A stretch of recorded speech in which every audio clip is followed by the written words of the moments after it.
For decades, one image has defined the ultimate evil of the Galactic Empire.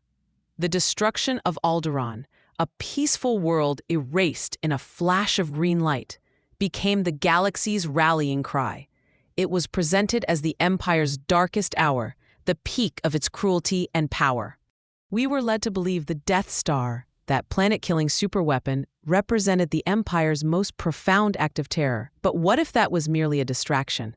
What if the true horror, the Empire's most sinister act, was deliberately obscured, a secret buried deep within the annals of galactic history? The truth is far more chilling than any orbital bombardment. There exists a crime so vast, so insidious, that it reshapes our understanding of the Empire's legacy entirely. It is a secret that reveals the true depths of Palpatine's malice, a final posthumous act of galactic devastation. This hidden atrocity, known only as Operation Cinder, was not about crushing the rebellion. It was about punishing the Empire itself, a final vengeful command from beyond the grave. It was a deliberate act of self-immolation, designed to achieve a purpose far darker than mere conquest. The galaxy believed it was over when the second Death Star exploded over Endor. The Emperor was dead, the Empire fractured, and a new hope dawned. But Sheev Palpatine, a grand master of manipulation and a being of pure arrogant malice, would never leave his final move to chance. His death was not the end of his plan, it was the beginning of his last one. This was the contingency, a final, devastating protocol triggered by his demise. It was a posthumous command, a last will and testament of destruction. Across the fractured empire, on star destroyers and hidden bases, silent sentinels awoke. These were not soldiers, but droids, robed in imperial red, their faces blank, featureless slates. From them, a horrifying visage emerged, a flickering, red hologram of the dead emperor. His voice, cold and distorted, echoed across the imperial remnants. The contingency is now in effect. The Empire has failed to protect its emperor. Therefore, the Empire is a failure. It must burn. This was not a plea or a strategy. It was a death sentence. The mission was clear, yet utterly insane, not to crush the rebellion, but to punish the Empire itself. It was a campaign of calculated planetary annihilation, a scorched earth policy directed at its own loyal subjects. This was total war against everyone. The goal was no longer victory, but annihilation. The weapon they would use was not a battle station, but the very sky above their targets. It was a final, spiteful act of cosmic nihilism, ensuring that if Palpatine could not rule the galaxy, he would see it bleed. Operation Cinder was built around a network of climate disruption satellites, obscure technology classified at the highest levels.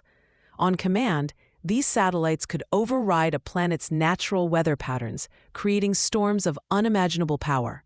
They were instruments of pure, unadulterated destruction.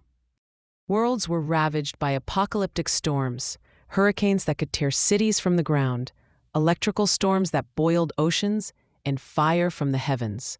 It was terror made manifest, a weaponization of nature itself, turning a planet's own atmosphere against its inhabitants.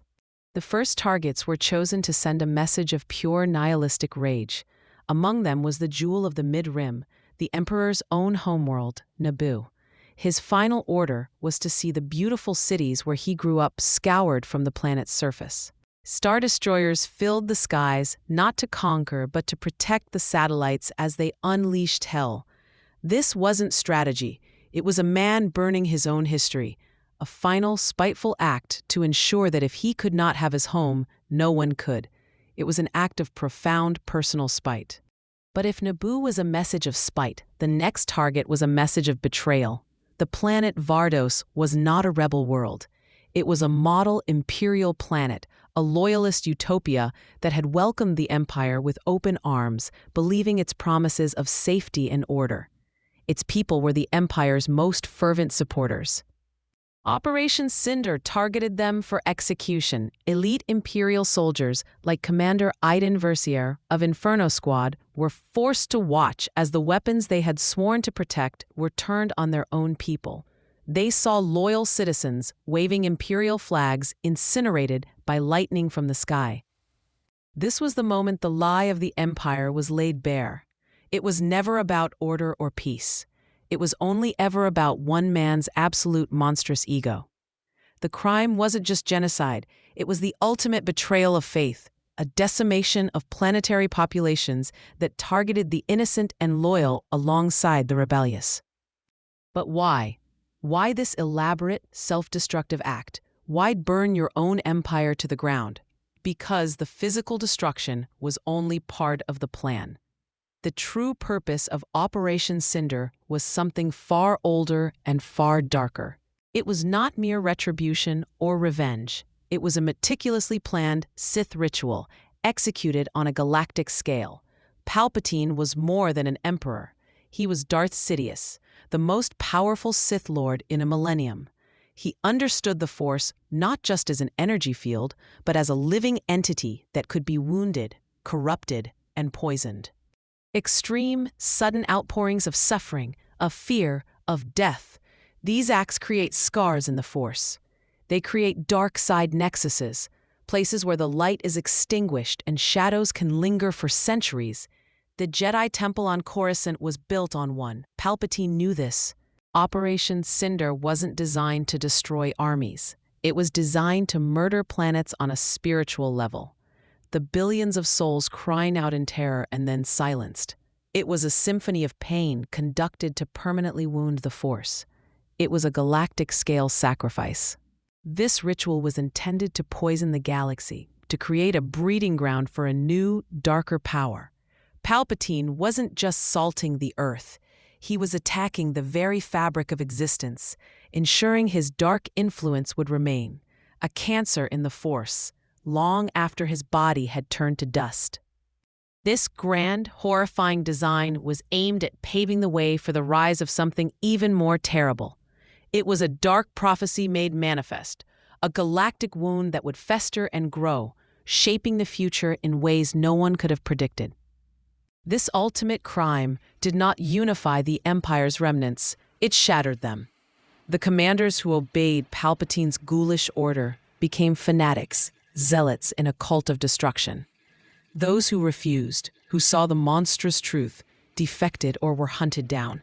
Operation Cinder was the true start of the Galactic Civil War's final bloody chapter. From these ashes, a chosen few, led by the mysterious Gallius Rax, fled into the unknown regions. They were not in retreat. They were on a pilgrimage. They took with them the most loyal, the most ruthless, the most indoctrinated survivors of Palpatine's final test. They carried with them the true belief of the Empire, that power is all that matters, and that any galaxy that resists must be burned and rebuilt. This fanatical core, forged in the fires of a galaxy-spanning dark-side ritual, would spend the next 30 years festering in the dark. They would build new ships. They would train new soldiers. They would emerge not as a political remnant, but as a doctrinal heir, a force of pure, distilled ideology, born from the greatest crime the galaxy had ever known. They would call themselves the First Order. Uncovering the truth behind the silent Sentinel droids and the true purpose of the massacre reveals a horrifying reality. Operation Cinder, a secret buried deep in Star Wars lore, is far more than a footnote.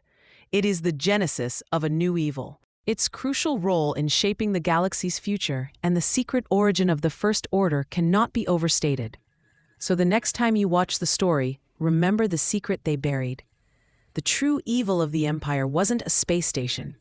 It was an order from a dead man to uncreate the galaxy, a crime against the Force itself, a scar that, to this day, has never truly healed.